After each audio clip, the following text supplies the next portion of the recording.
Captain Adrian Locke had seen many strange things during his years in the deep, dark reaches of space. As a soldier for the Galactic Exploration Fleet, his job was to explore unknown worlds, make first contact with alien species, and protect humanity's interests across the stars. But nothing in his experience could have prepared him for what he found on this quiet, uncharted planet. The planet known only as X-67 was a place of contrasts. Rolling hills stretched endlessly across the horizon, covered in thick green grass that swayed gently in the breeze. The sky was painted in hues of orange and purple, as the sun sank slowly behind the jagged mountains in the distance. It was beautiful, peaceful, and at first glance, empty. But Locke knew better. Beauty could hide danger. Stay sharp, team, he ordered his crew as they prepared to land the shuttle. The landing had been rough, and it was clear that the planet wasn't as empty as it seemed. There had been no signs of intelligent life in the immediate area, but Locke's sensors had picked up something, an energy signature, faint but present. It was a call for caution. The ship's landing gear hit the soft ground with a gentle thud, and the crew disembarked. Locke led the way, his boots crunching softly on the planet's strange, soft soil. The air felt cool against his skin, and, for a moment, he allowed himself to take in the beauty of the place. But his peace was short-lived. The mission had only just begun, and Locke's mind quickly shifted to the task ahead: investigate the mysterious energy source and gather any data on the planet's resources. Will spread out in pairs, Locke commanded, his voice steady but filled with authority. Keep your eyes open for anything unusual. The planet's readings are odd. Let's make sure we don't miss anything. The crew moved quickly, scanning their surroundings, but Locke could not shake the feeling that something was off. It was almost as if the planet itself was waiting for something. As he moved forward with his team, a sudden noise broke the silence, something small. A rustle of movement in the nearby brush. Locke turned sharply, instinctively reaching for his weapon. His eyes scanned the area, but nothing appeared. The wind picked up, sending a swirl of dust into the air. Then, a small voice broke through the quiet. Will you be my father? The voice was soft, almost fragile, and it caught Locke off guard. He froze in place, his hand hovering over his weapon. The voice sounded so innocent, so small, yet it had an unexpected power to it. He turned his head slowly, scanning the area for the source, and that's when he saw her. She was standing a few meters away, hidden among the tall grasses. The girl couldn't have been more than 6 or 7 years old. Her clothes were ragged, patched in places as though she had been wearing them for far longer than she should have. Her skin was pale, almost translucent, and her dark eyes, wide with curiosity, stared up at him with a mixture of hope and confusion. She looked out of place, a child in a world that didn't seem to care for children. Locke took a cautious step forward, trying to understand what was happening. His mind raced. How could a child be here? There was no sign of a family, no settlements nearby. He had expected to encounter hostile alien creatures, or perhaps even the remnants of an ancient civilization, but a child. Who are you? Locke asked, his voice softer than usual. His instincts told him to be careful, but his heart couldn't help but soften at the sight of the girl. She blinked, clearly not expecting the question. I'm Lyra, she said, her voice barely above a whisper. I don't have a father. I was wondering if you could be my father. The words struck Locke like a punch to the gut. For a moment, he didn't know what to say. His mind reeled. He had been prepared for alien encounters, hostile creatures, and potentially dangerous situations, but never this. A child asking for a father didn't make sense. Locke took a slow step forward. Where are your parents? He asked gently. Lyra's eyes dropped to the ground. She didn't answer at first, as if the question itself was too painful. After a long pause, she looked up at him again, her gaze steady. They're gone. They left me. The gravity of her words hit Locke hard. He had seen his share of suffering, both in the battlefield and in the stories of those who had lost loved ones. But to see it in the eyes of such a small child, it was something different. He could feel his heart tighten with a mix of confusion, concern, and something he couldn't quite name. Something that told him he couldn't just leave her here. Without thinking, Locke crouched down to her level. Lyra, he said softly. I'm not your father. I don't know who you think I am, but I can't be your father. The girl's face fell, her small shoulders slumping as if her whole world had just shattered. But then, as if on instinct, she took a small step closer to him. But you can help me, she said quietly, her voice trembling. You can take care of me. Locke's heart twisted. He had never been one for sentimentality, never thought of himself as someone who could offer care, not in a world as dangerous as this. His life was about missions, about survival, about protecting those who needed it. But something in Lyra's eyes, the way she held on to that hope, that fragile hope, made him rethink everything. For a long moment, Locke stood there, staring at the girl, feeling an emotion he hadn't felt in years: responsibility. He wasn't sure what he was getting into, or even if he could truly help her. But he knew one thing: he couldn't leave her here alone, not in this dangerous world, not in this galaxy where danger was always lurking just out of sight. I can help you, Locke said, the words coming out before he even had time to think about them. But I can't promise you anything. Lyra's face lit up with a small, hopeful smile. It was a rare thing, hope in a world that had given her so little.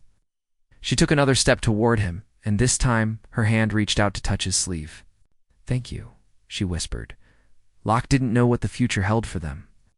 He didn't know how he would protect her, or what dangers they would face. But in that moment, he made a promise to himself that he would keep her safe, no matter what. And so, the two of them set off together into the unknown. The stars above shimmered faintly in the sky, as though watching over them, guiding them on their journey. The world of X-67 was filled with mysteries, but for Locke, there was now one thing that mattered more than any mission or galaxy-spanning duty: keeping Lyra safe. Captain Adrian Locke didn't know what he had expected when he agreed to help Lyra. Maybe he thought they would be able to find a way off the planet quickly, return to the ship, and get back to his real mission. But that was not the way things worked in the galaxy. Nothing was ever as simple as it seemed, as they traveled together through the dense, untamed wilderness of X-67. Locke realized just how much of a challenge it would be to keep Lyra safe. The planet was beautiful, yes, but it was also dangerous. The land was filled with strange, uncharted forests and towering cliffs. And everywhere they went, the shadows of unseen creatures seemed to watch them. Locke had always been a soldier, trained for combat, diplomacy, and survival. He had faced hostile aliens, survived in harsh environments, and led countless dangerous missions. But being responsible for a young child, especially one as fragile as Lyra, was different. He had never thought of himself as a father, and this situation was quickly proving how little he knew about taking care of someone else.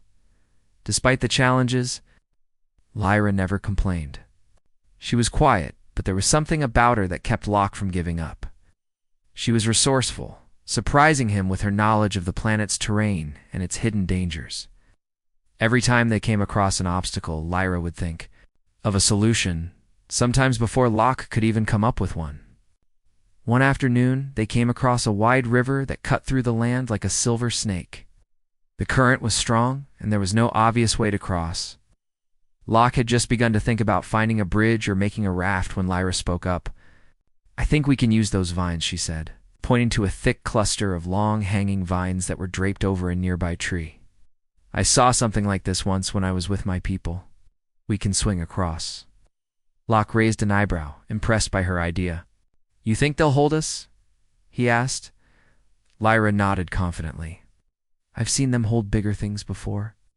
Without hesitation, she grabbed one of the vines, tested its strength, and swung easily to the other side of the river.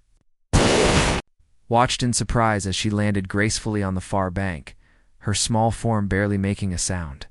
Well, I'll be, Locke muttered, under his breath. He had been ready to swim, but Lyra's idea was far better.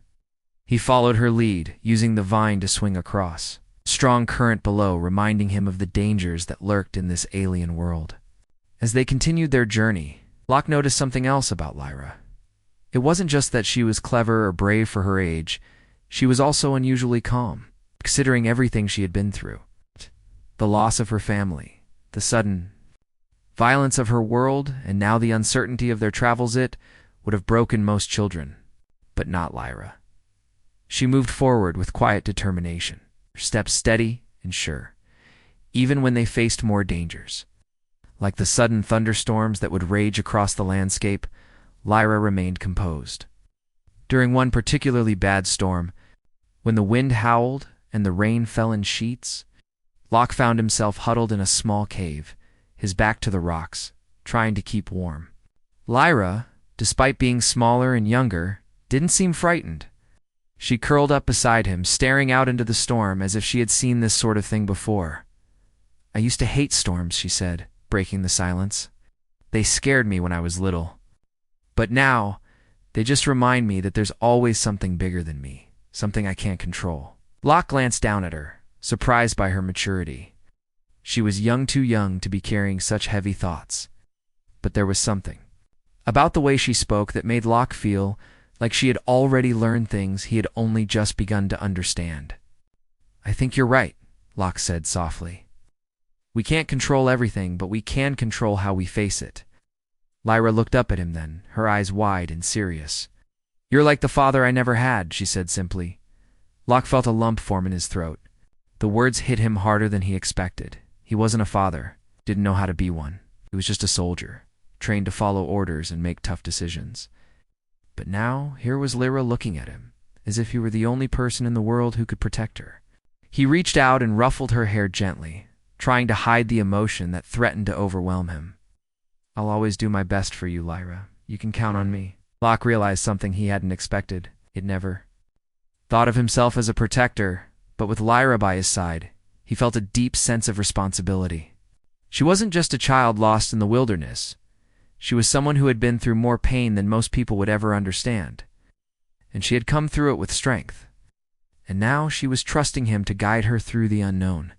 As the storm passed and the clouds began to break, revealing a brilliant sky full of stars, Locke and Lyra sat together in silence, watching the night unfold. The stars seemed so close, so alive, and in that moment it felt like the universe itself was taking a breath. The next few days were spent in the search for food and shelter. Locke found himself relying more and more on Lyra's knowledge of the land. She seemed to know exactly where to find the hidden caves, the edible plants, and the safest paths. There was a quiet wisdom in her that Locke couldn't explain, but he wasn't about to question it. After all, they were in this together now. One evening, as they settled down to sleep beneath the stars, Lyra asked him a question that had been on her mind for days. "Captain," she began, her voice tentative, "what was it like having a family?" The question surprised Locke. He hadn't thought about his own family in years, not since he had left Earth to become a soldier. His parents, his brothers and sisters, they had all stayed behind. He had never been particularly close to them, not like the other soldiers who spoke of their loved ones with fondness and warmth. But Lyra's question stirred something deep inside him. It was different, he said slowly, choosing his words carefully. "I wasn't really around much, though. I was always busy with missions, with the fleet. It's hard to explain, but sometimes I think I missed out on a lot." Lyra was quiet for a moment, considering his words. Then, with a soft smile, she said, "I think you're a good father, even if you don't think you are." Locke didn't know how to respond, but he didn't need to. In that moment, as he looked at Lyra, he realized that family wasn't always about blooded. It was about those who chose to stay by your side, no matter the odds. For the first time, he felt something he hadn't expected, a sense of connection, of purpose. In the days that followed, Locke and Lyra continued to make their way across the vast alien world. Together, they learned to rely on each other in ways neither of them had expected. Lyra was becoming more than just a child to Locke. She was becoming a partner, someone he could trust in the darkest of times. And for Lyra, Locke was more than just a protector. He was someone who had become her family. As the two of them walked side by side, the sun setting in the distance, Locke couldn't help but feel a deep sense of gratitude for this strange, unexpected bond they had formed. Whatever the future held, they were no longer strangers. They were something far stronger, a family, even if it was just the two of them. The days on X-67 were passing in a blur of challenges and moments of quiet peace. Captain Adrian Locke had never expected to feel at home in the wilderness of an alien planet. But with Lyra by his side, something about the strange world began to feel less lonely. The planet was still full of danger, but he no longer feared it as he had in the beginning. As long as he had Lyra, there was a reason to fight, a reason to survive. But even as they learned to navigate the wilderness together, Locke could sense that something was wrong. The sense of calm that had settled over them felt fragile, like a thin sheet of ice just waiting to crack. They had seen signs that there were others on the planet, though not many.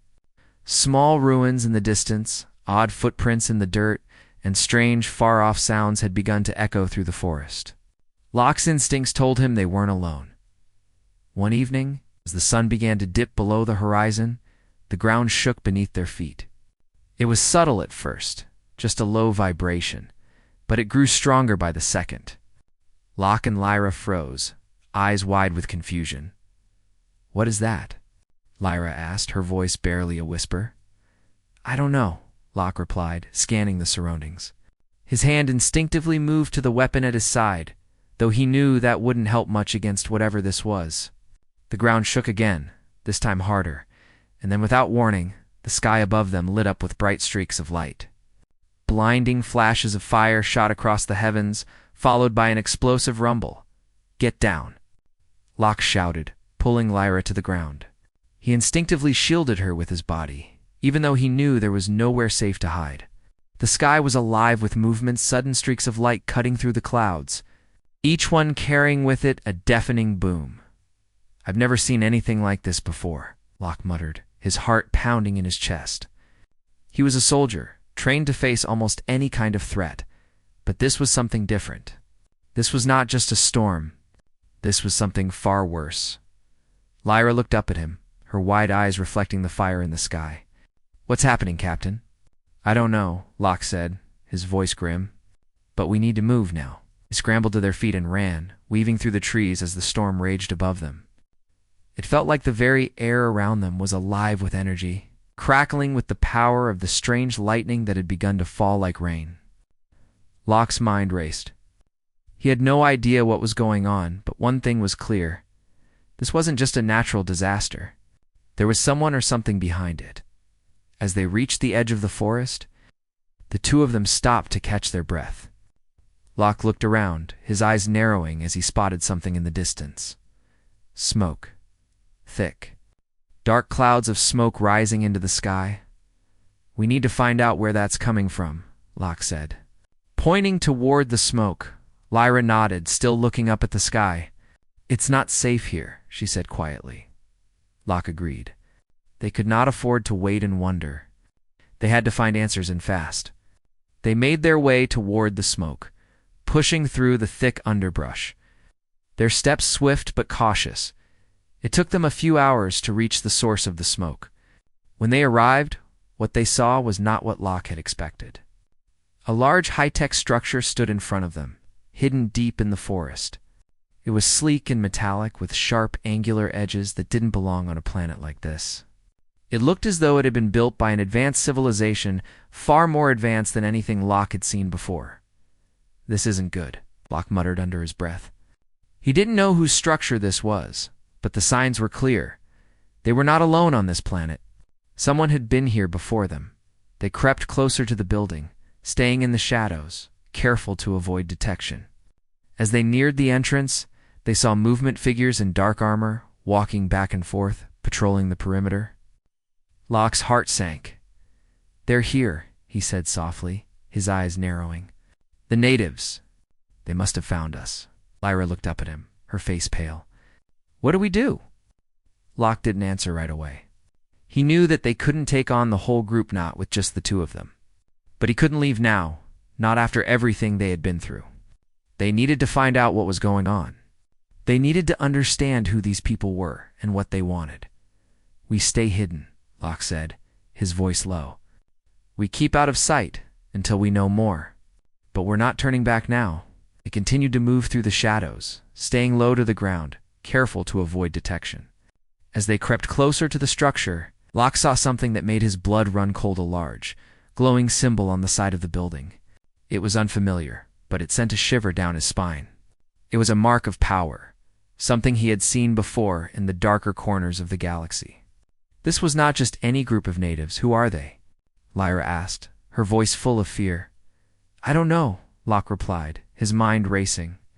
But we're going to find out. I waited for hours, watching the movements of the armored figures, trying to make sense of their surroundings. Locke knew they were being careful, but he couldn't shake the feeling that they were being watched. It wasn't just the eyes of the natives that haunted him. It was something deeper, something more dangerous. Something was pulling at him, telling him that this was far bigger than a simple mission. Finally, after what felt like an eternity, Locke made a decision. He had to take action. Lyra was depending on him, and he couldn't let fear control him now. We're going inside, he said, his voice determined. Lyra hesitated for a moment, then nodded. We have to, don't we? Locke smiled at her. Despite the danger they were in, despite everything, her courage still amazed him. He nodded. Yes, we have to. Together, they moved toward the entrance of the building, careful to stay out of sight.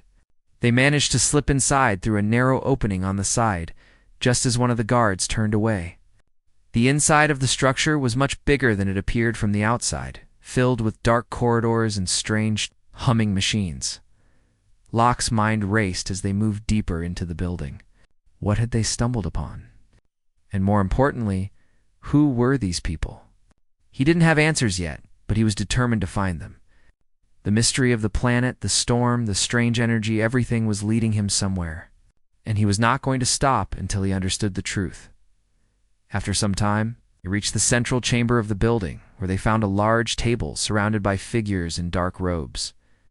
They were discussing something in a language Locke didn't understand, but he could hear enough to know it was important. One of the figures raised a hand, pointing to a glowing map of the planet. The symbol Locke had seen earlier appeared on the map, highlighting a location deep within the planet's core. That's where they're headed, Locke muttered under his breath. He had no idea who they were, but he knew one thing for certain: he had to stop them. Locke and Lyra had spent the night hidden deep in the shadows of the ancient building, their hearts still racing from the close call they had just narrowly escaped. The map they had seen was still fresh in Locke's mind, an exact location deep within the planet's core. The natives clearly wanted something there, something powerful. He didn't know what it was, but he knew they had to stop it from falling into the wrong hands. With the rising sun barely touching the horizon, Locke made up his mind. They couldn't afford to waste any more time. He had to act. We need to find a way to the center of the planet, Locke said, his voice filled with resolve. Whatever it is they're looking for, we can't let them get their hands on it. Lyra looked up at him, her face serious. How will we get there? She asked quietly, as if she already understood the danger of such a mission. Locke paused, his eyes scanning their surroundings. We'll figure it out, together. The two of them set out, moving quickly through the dense forest. The journey was long and tiring, but Locke felt a sense of urgency pushing him forward. Each step felt more important than the last. They had seen what the natives were capable of, and the deeper they went into the unknown, the closer they got to the truth of what lay hidden on this planet. As they walked, the forest became denser, the trees taller and more twisted, their branches reaching out like hands trying to stop them. The air grew heavier, the ground more uneven. Locke knew that they were nearing the center of the planet, the place where the map had marked as the heart. We're close, Locke said as he looked around. Stay alert. The closer we get, the more dangerous it will become. Lyra nodded, her eyes wide but focused. She had grown up in the harshest of conditions, but even she could sense that something was different here. There was an ancient energy in the air, something powerful and mysterious that seemed to pulse through the very ground beneath their feet. Hours passed, and the landscape began to change. The trees gave way to wide-open spaces, and the earth beneath them began to crack. Massive fissures appeared in the ground, and the sky above darkened, casting an eerie, ominous light across the land. The tension in the air was almost unbearable. We need to be careful, Locke said, looking around as the ground continued to tremble. The air was thick with the smell of sulfur and burning rock, and the temperature had begun to rise steadily. There was no doubt about it, they were nearing the heart of the planet. Finally, they reached a massive cliff, and before them stood the entrance to a vast underground complex. It was ancient, built long ago by an unknown civilization, but it was still intact. A large set of double doors stood at the entrance, their surfaces engraved with strange symbols and designs that Locke could not understand. Locke motioned for Lyra to stay close, and together they approached the doors. The ground shook beneath their feet once again, this time with more force, as if the planet itself was warning them. But Locke was determined. They had to press on. He reached for the doors, his fingers brushing against the cool stone, and slowly pushed them open. The doors groaned as they moved, revealing a dark, shadowed hallway that seemed to stretch on forever. The temperature dropped as they entered, the air heavy with an ancient energy. "Are we the first ones here?" Lyra asked, her voice barely above a whisper. The darkness in the hallway was oppressive, as though it was alive and watching them. Locke didn't answer right away. His mind was racing. They were the first to find this place, but how long would that last? The natives would surely follow. They would do whatever it took to get to whatever was hidden inside. "We can't waste time," Locke said, taking a deep breath. "Let's move." They stepped forward, their footsteps echoing through the hall as they ventured deeper into the heart of the planet. The walls were adorned with strange carvings. Ancient light stim, but still flickering, lined the ceiling, casting eerie shadows across the floor. The deeper they went, the more unsettling it became. It felt like they were walking into the past, into something that had been waiting for them all along. After what felt like hours, they finally reached a massive chamber at the heart of the complex. The air was thick with power, the ground humming beneath their feet, as though it were alive. In the center of the chamber, bathed in a faint, otherworldly glow, stood a large pedestal. Upon it rested a glowing orb, smooth, round, and pulsing with an almost hypnotic light. Locke stepped forward, his eyes locked on the orb. He could feel its power, its weight, and for a moment he hesitated. This was what the natives had been searching for. This was what they were willing to destroy everything for. But what was it? What could it possibly be? Lyra stepped beside him, her eyes wide with awe. "What is it?" she asked, her voice soft, almost reverent. "I don't know," Locke replied, his voice filled with uncertainty. "But whatever it is, it's powerful. We need to figure out what it does before anyone else gets their hands on it." As they stood there, staring at the glowing orb, Locke couldn't help but feel a sense of dread wash over him. This wasn't just about the natives. There was something bigger going on here, something far beyond what they had understood. Suddenly, the ground beneath them trembled once again, this time with far greater force. The walls began to shake, and a loud metallic screech echoed through the chamber. It was as if the planet itself was waking up, reacting to their presence. The lights above flickered violently, and the air became thick with static. "Get back," Locke shouted, grabbing Lyra's arm and pulling her away from the pedestal. Before they could move, the doors to the chamber slammed shut with a loud crash, trapping them inside. The hum of the orb grew louder, and the ground beneath them seemed to shift. Something was happening. Something was about to be unleashed. Locke backed away from the pedestal, his heart racing. The orb was reacting to them. It was drawing power from something, perhaps from the very core of the planet. But what? What was it trying to do? Lyra's voice broke through his thoughts. "Captain, look." She was pointing at the walls of the chamber, where strange symbols began to glow brightly, one by one. The air grew thicker, the energy more powerful. And Locke realized with growing dread that the planet was not only alive, it was responding to them. The orb was activating something, something that would change everything. And then, in the darkness, they heard a sound, a low, growling hum that seemed to come from the very walls. It was the natives. They had found them. Locke's grip tightened on Lyra's arm.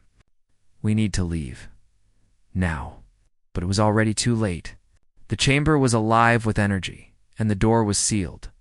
They were trapped. Whatever was going to happen next was beyond their control. The chamber was alive with energy, the walls thrumming with power, and the ground beneath Locke and Lyra seemed to pulse in time with the glowing orb at the center of the room. It was clear now the orb was not just a piece of ancient technology. It was something much more. It was a key to something greater, something beyond their understanding, and the natives were closing in on them. Locke's mind raced.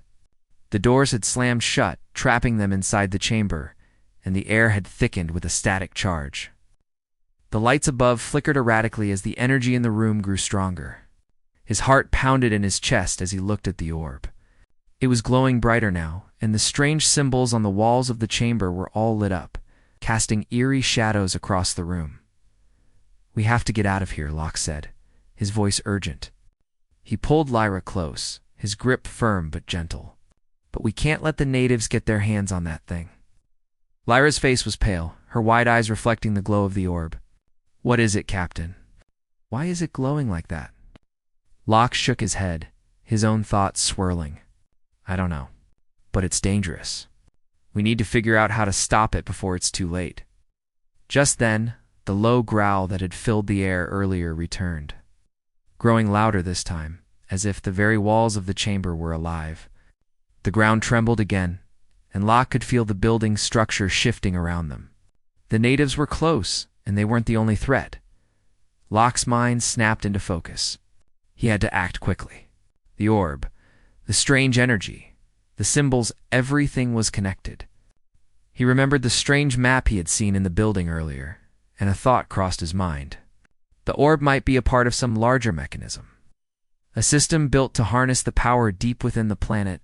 "There's got to be a way to shut this thing down," Locke said, stepping closer to the pedestal. "I don't know how, but we can't leave it like this." Lyra's voice trembled as she looked at the glowing orb. "What if we can't stop it?" Locke turned to face her, his eyes filled with determination. "We will. We have to." He reached for the pedestal, careful not to touch the orb directly. The energy around it felt like it was buzzing, almost alive. As his fingers brushed against the pedestal's surface, he felt a sudden jolt of electricity shoot through him. He winced, but the shock didn't last long. Instead, the orb seemed to respond, its light flashing briefly before settling into a soft, steady glow. "I think it's reacting to us," Locke said, his voice calm despite the rising tension. "But we need more information. We need to understand what this is and what it does." Suddenly, the chamber door, the one they had tried to escape, through shuttered and began to open. Locke spun around, his hand instinctively reaching for the weapon at his side. But it wasn't the natives who appeared. A figure stood at the entrance, a tall, thin man in dark robes, his face hidden in shadow. He stepped into the room slowly, as though he had all the time in the world, his eyes fixed on the glowing orb. "You found it," the man said, in a deep, steady voice. His tone was not one of anger or fear, but something else, something far colder. "You've awakened the heart of the planet." Locke stood frozen, his grip tightening around his weapon. "Who are you?" he demanded. "What is this place?" The man didn't answer right away. He simply looked at them, as if considering his words. Then he spoke again. "This is the center of everything. The orb is a conduit, a way to control the energy that flows through this world. It was built long ago by those who understood its power." He paused, his eyes narrowing as he glanced at Lyra, but it was never meant to fall into the wrong hands. Locke's mind raced. "What do you want with it?" The man's lips curled into a faint smile. "I want to return things to their rightful place. This planet was never meant to be forgotten, and the power of the orbit can save us all, or destroy us." Lyra stepped forward, her voice steady. "You're one of them, aren't you? The natives?" The man didn't answer, but the flicker of recognition in his eyes was all the confirmation she needed. He was one of the ancient beings who had once lived on this planet, a survivor, or perhaps the last of them, and he was here to reclaim what had been lost. "I won't let you use it," Locke said, his voice filled with resolve. "Not for whatever plan you've got." The man raised an eyebrow. "You think you can stop me? You think you can stop the planet from waking up? It's already too late." Locke didn't flinch. We'll see about that. Ah! In that moment, the air around them seemed to shift, the energy growing more intense. Locke could feel the pulse of the orb deep in his chest, almost like a heartbeat. It was growing stronger, responding to the conversation, to the conflict. Whatever the man had been planning, it was clear that the orb was more than just a weapon. It was a living thing. Connected to the planet itself, Lyra looked at the man with a calmness that surprised Locke. "You won't get it," she said firmly. "Not from us." The man's eyes flickered between Locke and Lyra, and for a moment there was silence. The ground beneath their feet seemed as still, energy in the room settling into a strange, tense calm. Then, in the quiet, the man did something unexpected. He stepped back, a slow, deliberate movement. He was not retreating. He was giving them a chance. A chance to make their decision. "You don't understand," he said quietly. "The power of the orbit was meant to be shared, not controlled. We must work together to balance its energy, to save the world. But it's too late for that now. The planet will wake, and there will be no turning back." Locke took a step forward, his eyes fixed on the man. "Then I'll stop it. I'll stop you." Before the man could respond, Lyra moved past Locke, standing in front of the pedestal. "Captain," she said quietly, "maybe we don't need to stop it. Maybe we need to let it happen. Maybe this is what we've been waiting for." Locke stared at her, confusion clouding his thoughts. "What do you mean?" Lyra's gaze was steady. "The planet isn't our enemy. The power in the orbit's part of this world. Maybe we're here to help it." Locke looked from Lyra to the man, then back at the orb. Something in him shifted, a realization forming. Maybe Lyra was right. Maybe they weren't meant to fight the planet's power, but to help it find balance. They weren't invaders. They were survivors, just like the ancient beings who had once lived here. He nodded slowly, his voice soft. "What do we do?" The man's expression softened, and for the first time Locke saw a flicker of hope in his eyes. "You've chosen wisely." In that moment, the orb's glow intensified, filling the room with blinding light. The walls of the chamber seemed to breathe, and the air became thick with a strange, unfamiliar energy. Locke and Lyra stood side by side, watching as the orb pulsed, sending waves of power through the chamber. And in the light, Locke understood. They had made the right choice. The planet was awakening, but not with destruction. It was waking to a new beginning, a beginning that would allow both the old and the new to coexist. The orb's light dimmed, and the chamber fell silent once more. The man stepped forward, his voice low, but filled with understanding. "You've set things right," he said. "The planet will find its balance, and so will you." As the doors to the chamber opened, Locke and Lyra stepped out into the light, knowing that their journey was far from over. But now, they had something greater than survival. They had hope, and they had each other.